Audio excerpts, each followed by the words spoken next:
PM के द्वार UGC विरोध की हुंकार। उत्तराखंड के बेखौफ आवाज हुंकार पहाड़ में आपका हार्दिक अभिनंदन। एक बार पुनः गणतंत्र दिवस की हार्दिक शुभकामनाएं। माननीय प्रधानमंत्री जी, मदर ऑफ ऑल डील्स की उपलब्धि के लिए समस्त 130 करोड़ भारतीयों की तरफ से आपको साधुवाद, धन्यवाद। माननीय प्रधानमंत्री जी, आपके राष्ट्रहित में उठाए गए हर कदम का हुंकार छाती ठोक के समर्थन करती है। और नरेंद्र भाई, अगर हम समर्थन करते हैं तो छाती ठोक के आपसे सवाल भी कर सकते हैं। और आज सवाल करेंगे यूजीसी पर। सीधा सवाल होगा, किंतु परंतु कुछ नहीं, सवाल तो सवाल। और सवाल से पहले आपको बता दें कि पिछले चुनाव में जो आपका नारा था, अब की बार 400 पार, वो क्यों नहीं हो पाया? ये तो चिंतन मनन आपने भी और आपकी पार्टी ने भी किया होगा। लेकिन जो ये यूजीसी का नियम आया है, लगता नहीं है कि कुछ 400 अचीव करने के लिए अच्छा सोचा गया। नहीं, इससे पहले कि यूजीसी पे आऊं, नरेंद्र भाई आपको एक बात बता देता हूं जो आपको कोई नहीं बताएगा। वो लोकसभा चुनाव हो, वो विधानसभा चुनाव हो, आप भी जानते हैं कि प्रत्येक राष्ट्रवादी मतदाता सिर्फ और सिर्फ आपके नाम से वोट करता है, प्रत्यक्ष नहीं देखता। सिर्फ दिखता है सामने तो कमल, और कमल के पीछे खड़े आप नरेंद्र भाई। कैसे दिखता है वो भी बता देते हैं आपको। मैं अपनी बात करूं, लोकसभा चुनाव हो तो पहले उसके बाद, लोकसभा चुनाव हो तो मैं अपनी बात कर रहा हूं कि मैं अपने बच्चों को भी बोलता हूं कि चाहे आपको ऑफिस से छुट्टी भी नहीं हो या समय लगता है तो आप पूरे दिन का अवकाश लीजिए, लेकिन हर हाल में आपको कमल का बटन दबाना है। और उत्तर प्रदेश में विधानसभा चुनाव में योगी जी और मोदी जी आप दोनों नजर आते हैं, और वहां भी अपना यही होता है कि नहीं, मैंने भी दबाना है, परिवार भी दबाएगा, और मित्रों को भी कहते कि नहीं, बटन हम कमल का ही दबाएंगे। और ऐसा नहीं है कि सिर्फ सवर्ण ही दबाते हैं, ओबीसी भी दबाते हैं।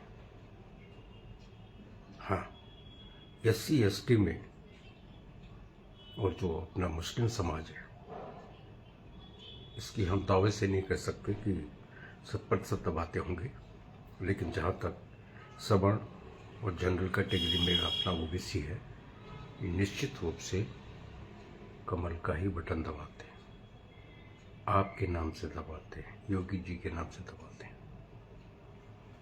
तो पहले तो ये आप तक ये संदेश पहुंचाना आवश्यक था। अब आइए आते हैं यूजीसी पे। ये जो यूजीसी का नया नियम आया है, आदरणीय नरेंद्र भाई जी, आप देख रहे होंगे कि पूरे भारत में सवर्ण हो, जनरल हो, सब सड़क पर उतरे हुए हैं। क्यों उतरे हैं? पहला सवाल। और हमारा भाजपा नेतृत्व क्यों शांत है, दूसरा सवाल। और इन सवालों से पहले आपको बताना चाहते हैं कि इसके समर्थन में वामपंथी संगठन और वामपंथी विचारधारा की सबसे ज्यादा खुश क्यों है भाई, ये आपको भी सोचना होगा, आपकी सरकार को भी सोचना होगा। और आज तो इंतहा हो गई कि जब जेएनयू के एक प्रोफेसर आरजेडी के एक प्रवक्ता है, और दुर्भाग्य देखिए वो भी उसी जेएनयू की पढ़ी लिखी हैं जो आज वामपंथियों का गढ़ बना हुआ है, वो क्या कहती हैं, तो उसकी वीडियो जब सुना आप भी हैरान होंगे। खुल के कह रहे हैं सवर्णों को फंसाया जाना चाहिए, इसीलिए कह रहे हैं यूजीसी पे आगे आने से पहले ये देख लीजिएगा, सवर्णों को फंसाया जाना चाहिए। और ये वीडियो कौन दिखा रहा है, उसी जेएनयू के एक प्रोफेसर, जिस जेएनयू में ये मोहतरमा पड़ी हुई है, ये आरजेडी की प्रवक्ता जो है। सोच सिर्फ और सिर्फ क्या है कि सवर्णों को फंसाया जाना चाहिए। अब यूजीसी का कानून क्या कहता है, इस पर हम लंबे विस्तार से नहीं जाएंगे, क्योंकि हर कोई आज समझ चुका है कि यूजीसी में है क्या, क्यों इतना बड़ा जन आंदोलन हो चुका है, क्यों सड़क पर उतर चुके हैं सवर्ण और जनरल कैटेगरी के लोग।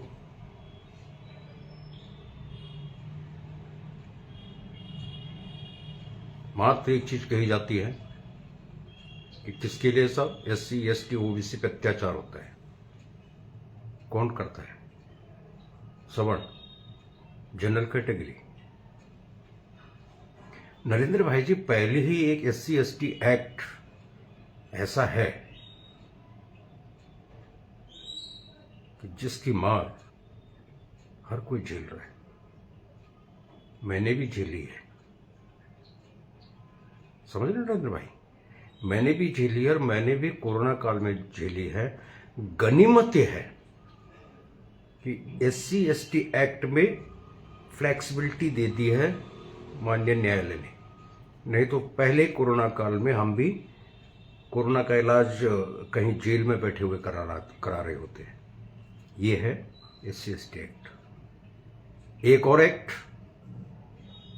दहेज विरोधी जो है, इसमें भी यही सिस्टम कई, और एक और है, नहीं चलिए छोड़िए, उस पर भी नहीं आ रहे। अब सवाल यह है कि जब ऑलरेडी यूनिवर्सिटी ग्रांट कमीशन में 2023 का नियम लागू है, तो ये नया नियम लागू करने की क्या आवश्यकता पड़ गई। और इसमें एससी एसटी ओबीसी सबको जोड़ा गया है, और क्या तर्क दिए जा रहे हैं कि साहब इन पे अत्याचार होता है। और ये भी बिल्कुल जो पहले वाला एससी एसटी एक्ट था उसी की तर्ज पे है। अगर आप पे किसी ने मुकदमा कर दिया तो कोई सुनवाई नहीं, सीधा अंदर। वही तो यूजीसी में भी है। क्यों क्यों भड़क रही है जनता, यही कारण है। एससी एसटी ओबीसी अगर एक जनरल पे, एक सवर्ण पे मुकदमा ठोक दे तो साक्ष्य कौन दे, साक्ष्य कौन देता है, जो मुकदमा ठोकता है ना, उसको साक्ष्य देने चाहिए होते हैं। यही तो कानून है। यहां उल्टा है, यहां साक्ष्य वो देगा जिस पे मुकदमा ठोका है।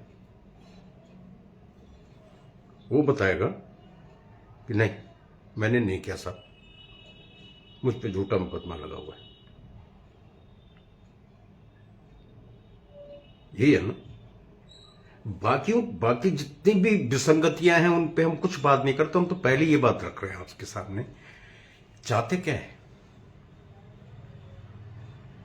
और जो एक नैरेटिव बन चुका है वो सीधा से सीधा और सरकार के खिलाफ जा रहा है, आपकी सरकार के खिलाफ जा रहा है। हमें मालूम है कि ये माननीय सुप्रीम कोर्ट के निर्देश पे हुआ है, लेकिन आम जन को आप कैसे समझाएंगे, कौन समझाएगा। जिन्होंने समझाना है, आपके एक मंत्री जी हैं, जब उनसे सवाल पूछती है मीडिया कि यूजीसी में इतना बवाल क्यों हो रहा है साहब, कुछ तो कारण होगा, आप हर हर महादेव का नारा लगा के चल देते हैं। एक और हैं बिहार से, शायद कैबिनेट मंत्री हैं, आप तो डंके की चोट पे बोल रहे कि सवर्ण हमें वोट ही नहीं करते। ये मीडिया की खबरें हैं, ठीक है।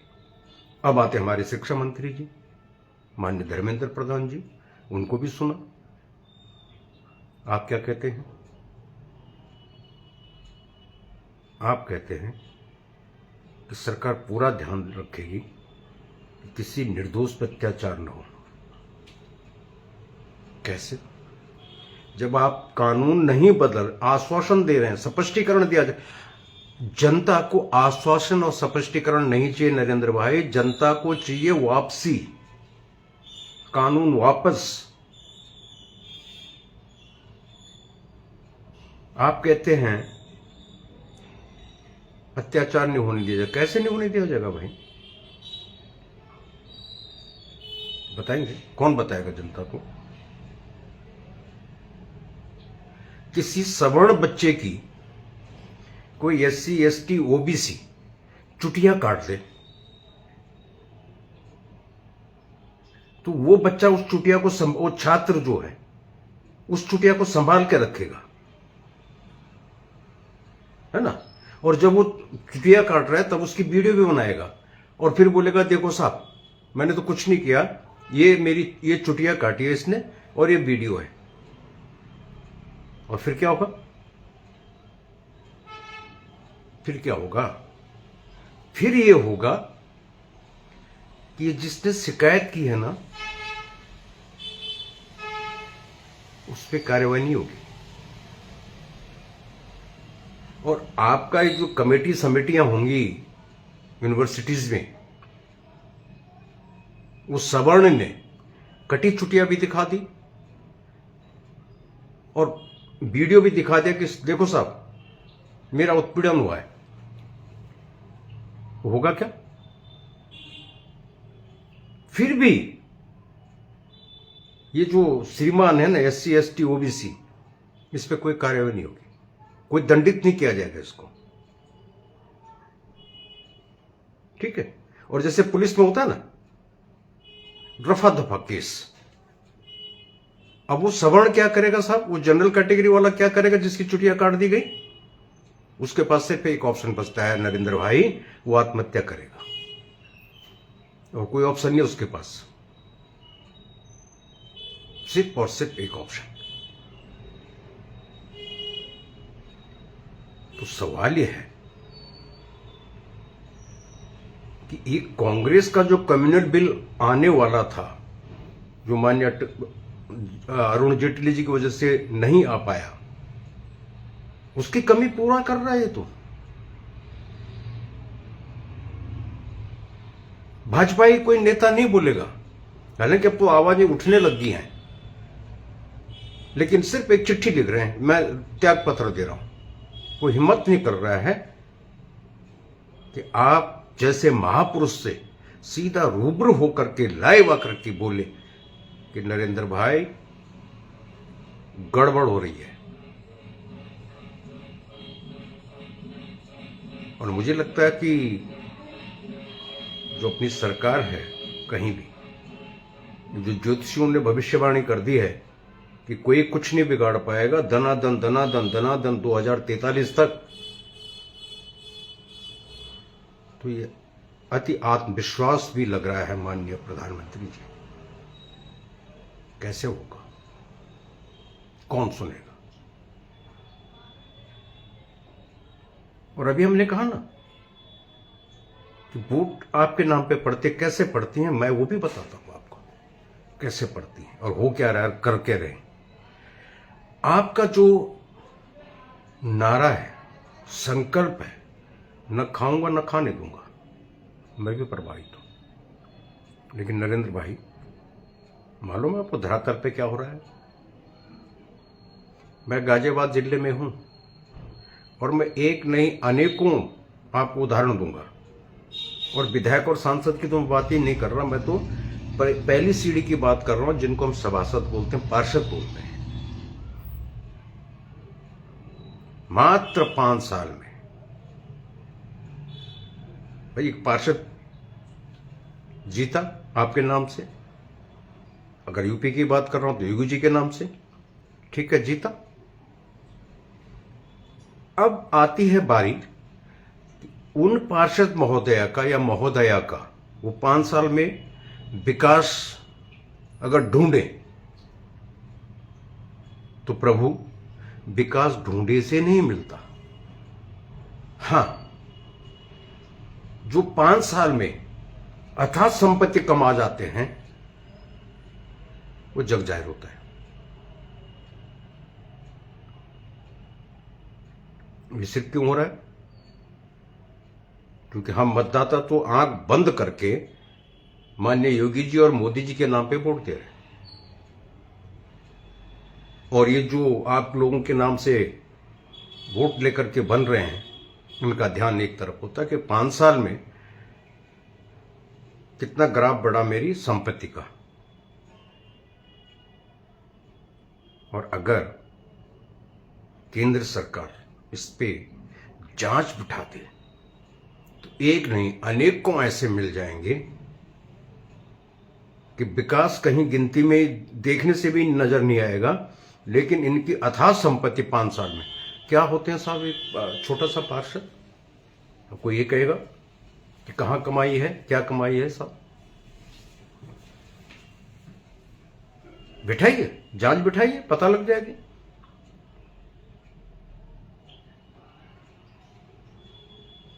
हमारे साथ जुड़े हुए हैं भाजपा के वरिष्ठ और कर्मठ ओजस्वी कार्यकर्ता भाई बलबीर सिंह चौहान, आप इनसे पूछिए, इन जैसे औरों से पूछिए। चलो मैं तो एक छोटा सा मतदाता हूं, मेरी याद तो इतना छोटा मतदाता हूं कि मुझे से मतदाताओं की याद, चाहे वो निगम चुनाव हो, विधानसभा चुनाव, लोकसभा चुनाव, जो भी प्रत्याशी मैदान में आता है जिसका मैंने नाम भी नहीं सुना होगा, भाई उसको मेरी सारी जानकारी पता है और हमें ढूंढता है किसके लिए, वोट के लिए। वोट हो गई, विजयश्री होगी, उसके बाद वो अपने घर। और कौन गणनरेश। तो माननीय प्रधानमंत्री जी, ये खेल चल रहा है, कौन बताएगा आपको ये खेल कैसे चल रहा है, कहां चल रहा है? कोई नहीं बताएगा आपको। जो पार्षद, सांसद, विधायक बन बैठे हैं वो अगले 5, अभी तो खैर समय कहां बचा, लेकिन नहीं बताएंगे, आगे भी नहीं बताएंगे, क्योंकि आगे फिर टिकट का जुगाड़ लगाना है। सत्यता आपको कोई नहीं बताएगा, सत्यता आपको सिर्फ और सिर्फ हुंकार बताएगी। तो अब चलिए, अब आते हैं यूजीसी पे। क्या आप चाहते हैं कि यूजीसी का जो ये काला नियम है ये वापस न लेकर के और भाजपा का वोट बैंक बन जाएगा? तो अगर ये सोच है तो गलतफहमी में जी रही है अपनी भारतीय जनता पार्टी, बहुत बड़ी गलतफहमी में जी रही है। लाख कोशिश कर लीजिएगा, जो धर्म विशेष की वोट हैं वह मुश्किल जो 5-7% तक उछाल मारी हैं, ये ऊपर उछाल नहीं मारेगी, पहली बात। और सवर्ण और जनरल कैटेगरी, ऐसा भी नहीं है कि सवर्ण और जनरल कैटेगरी कमल को छोड़ हाथी पे, पंजे पे, साइकिल पे कहीं बटन दबा देगी, वो भी नहीं दबाएगी, वो दबाएगी नोटा दबाएगी। लेकिन अंततः नुकसान कमल का होगा। उम्मीद करते हैं आप तो नहीं चाहते होंगे, और हम भी नहीं चाहते। हम तो ये चाहते हैं कि पिछली बार जो 400 पार का आंकड़ा पार नहीं हो पाया था, वो इस बार 400 पार का आंकड़ा पार हो। और राजनीति देखिए कितनी भयंकर किस्म की है। कैसे दे दिया गया यूजीसी को। मानते हैं ये स्वतंत्र इकाई है, एक स्वतंत्र संस्था है, हम भी मान रहे हैं, लेकिन विपक्ष तो ये भी कहता है ना भाई, ईडी बोलिए, सीबीआई बोलिए, इलेक्शन कमीशन बोलिए, ये भी तो संवैधानिक संस्थाएं हैं जो सरकार के नियंत्रण में नहीं होती। लेकिन ये लोग तो कहते हैं ना, विपक्ष तो ये कहता है कि ये भी सरकार की कहने पे चल रहे। तो अगर इनकी बात मान ले हम कि ये संवैधानिक संस्थाएं केंद्र सरकार के इशारों पे काम करती है, तो साबित तो यूजीसी है। फिर तो कल विपक्ष ये भी बोलेगा कि केंद्र के ही इशारे पे सब कुछ हुआ है। और जब ये बोलेगा तो प्रभु आप जैसे बड़ी सोच वाले बुद्धिजीवी हम मतदाता तो है नहीं, वो इनके झांसे में आ जाएगा। फिर क्या होगा? अभी चलिए उत्तर प्रदेश में क्या हुआ है। एक अलंकार अग्निहोत्री महाराज सिटी मजिस्ट्रेट त्याग पत्र देते हैं तो ब्राह्मण सवर्ण है, लेकिन ये राजनीति तो मति भ्रष्ट कर देते हैं ना नरेंद्र भाई। पहली लाइन यूजीसी के विरोध में मैं त्याग पत्र दे रहा हूं, लेकिन उसके बाद जो 10 लाइन है वो अभिमुक्तेश्वरानंद जी के समर्थन में है भाई साहब की। और भाई साहब तो ऐसे बवाल काट रहे हैं, इनके हिसाब से तो योगी सरकार कुछ नहीं कर रही। अगर कुछ नहीं कर रही है तो ये भाई इतने साल से किस इंतजार में बैठा था? भाई पीसीएस है। अब जुम्मे 2-4 दिन तो नहीं हुए ना योगी जी की सरकार आए हुए। तो नरेंद्र भाई ये राजनीति बहुत तकड़ी हो रही है और वामपंथियों की तो बल्ले बल्ले हो गई है।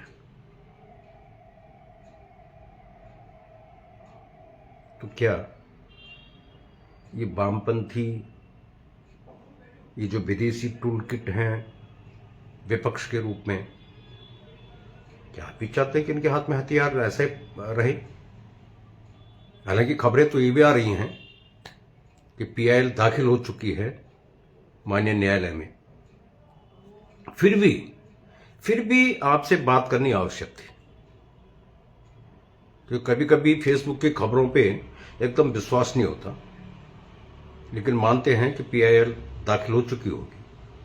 आपसे अनुरोध सिर्फ इतना ही है, न यूजीसी का स्पष्टीकरण चाहिए, न भारतीय जनता पार्टी का स्पष्टीकरण चाहिए, न माननीय शिक्षा मंत्री जी का जो आश्वासन है वो आश्वासन भी नहीं चाहिए।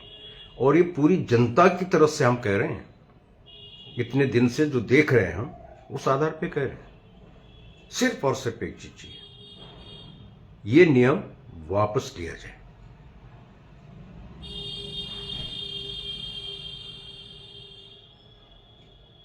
ये नियम वापस लिया जाए।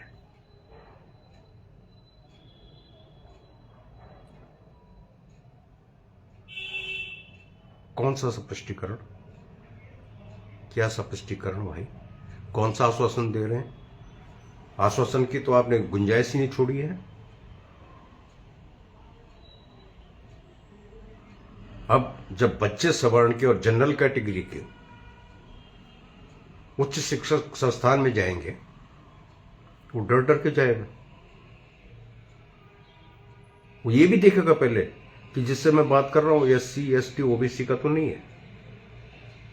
तो साहब उसकी तो जिंदगी इसी में निकल जाएगी। पढ़ाई कब करेगा वो? क्या पढ़ाई करेगा वो साथ में जो उसकी डेस्क के बगल में बैठा हुआ है 100 बार सोचेगा ये एससी तो नहीं, एसटी तो नहीं, ओबीसी तो नहीं। कहाँ पढ़ाई करेगा? उधर आपने -40 वालों को, आपने नहीं, नीट ने -40 वालों को बोल दिया आप डॉक्टर बन जाओ। तो सब योग्यता कहां है?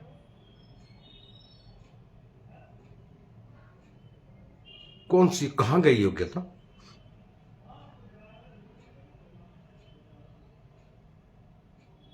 और इस विषय पे तो इस टाइम लंबी लाइन लग जानी चाहिए थी। दुर्भाग्य तो यही है मेरे देश का। लिखने में सब माहिर है, और लिखना क्या है, कॉपी पेस्ट होती है। लेकिन हम डंके की चोट पे, माननीय प्रधानमंत्री जी, आप जी जानते हैं अच्छी तरह, 2-3 एपिसोड आप तक भी पहुंच चुके हैं हुंकार के, हम डंके की चोट पे बोलते हैं। लिखने से ज्यादा इसमें विश्वास करते हैं। हम भी एक वीडियो बना के और पेल देते सोशल मीडिया पे, लेकिन दम रखते हैं। और ये आपसे सीखा है नरेंद्र भाई, आंखों में आंखें डाल के बात करना आपसे सीखा, आपने सिखाया है। और ऊपर से अपन तो पहाड़ी है। उस पहाड़ की बात कर रहा हूं जहां आपके आराध्य बाबा बद्री केदार विराजमान है। उस पहाड़ की बात कर रहा हूं नरेंद्र भाई। हम ना बख्शते, गलत तो बिल्कुल नहीं बख्शते। अभी एक खबर और पड़ी, आइए ना, ये जो अलंकार जी चमत्कार करने जा रहे हैं, एक और अधिकारी ने इस्तीफा दिया, लेकिन उन्होंने स्पष्ट लिखा है अपने इस्तीफे में, ये आज तक की खबर है, आपने तो देख ली होगी। उन्होंने अपनी त्यागपत्र में स्पष्ट लिखा है कि जो योगी सरकार, सनातन सरकार के खिलाफ ये माहौल बनाया गया है, इससे दुखी होकर के मैं इस्तीफा दे रहा हूं। ये है इस्तीफा देना, इसको कहते हैं। और दूसरा भाई, वो जो अलंकार चमत्कार करने जा रहे हैं, इनकी नजर हाथी पे है या साइकिल पे है, तो ऐसे पता नहीं कितने पैदा होंगे अभी, अगर इस पे विराम नहीं लगा तो।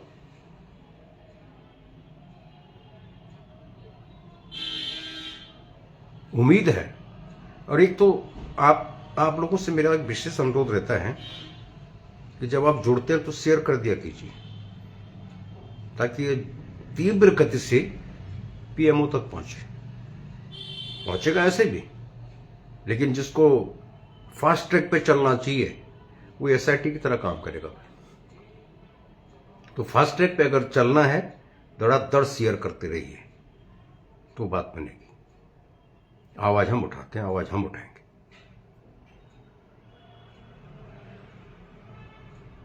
और नरेंद्र भाई, ये जो राहुल बाबा है ना, जैन जी की बात करता है,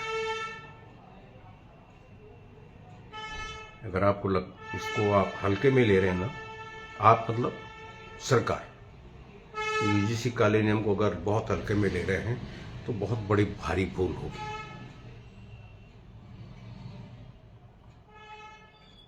डर लग रहा है कि कहीं पिछला जो कमंडल आया था, कमंडल का बवंडर ना हो जाए। ये कमंडल से भी ज्यादा खतरनाक है यूजीसी जो ये काला नियम लेके आई है।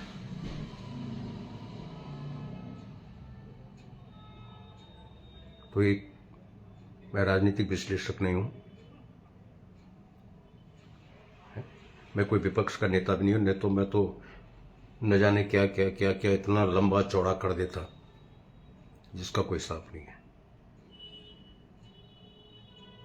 राष्ट्रवादी हैं, डंके की चोट बोलते हैं, मोदी योगी भक्त हैं, और डंके की चोट आप लोगों की आंखों से आंखें डाल करके बात भी करते हैं। इसीलिए तो सिर्फ और सिर्फ एक अनुरोध, जितनी जल्दी हो सके नरेंद्र भाई, इसका पटाक्षेप करवाइए।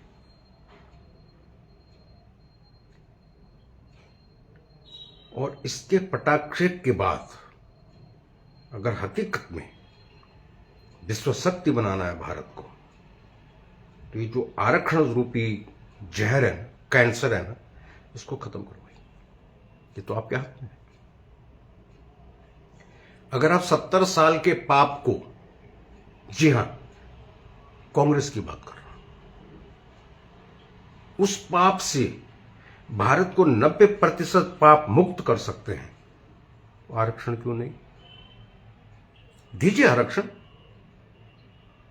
आर्थिक स्तर पे दीजिए, कौन मना कर रहा है? कोई भी हो उसमें, एससी हो, एसटी हो, ओबीसी हो, जनरल हो, ब्राह्मण हो, कोई भी हो, वैश्य हो, कोई भी हो, सबको दीजिए आरक्षण। लेकिन आरक्षण किस बात पे हो? आर्थिक आधार पे हो, जाति के आधार पर ना हो, धर्म के आधार पर ना हो, पंथ के आधार पर ना हो, मजहब के आधार पर ना हो। अगर आप हकीकत में चाहते हैं कि भारत तरक्की करे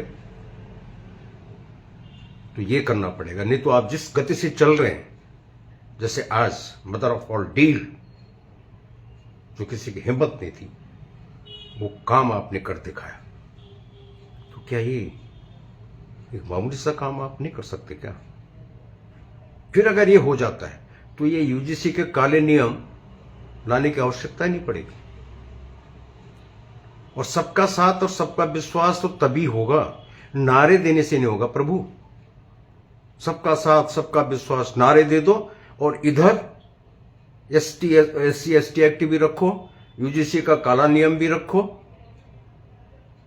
तो डर के रहो सब।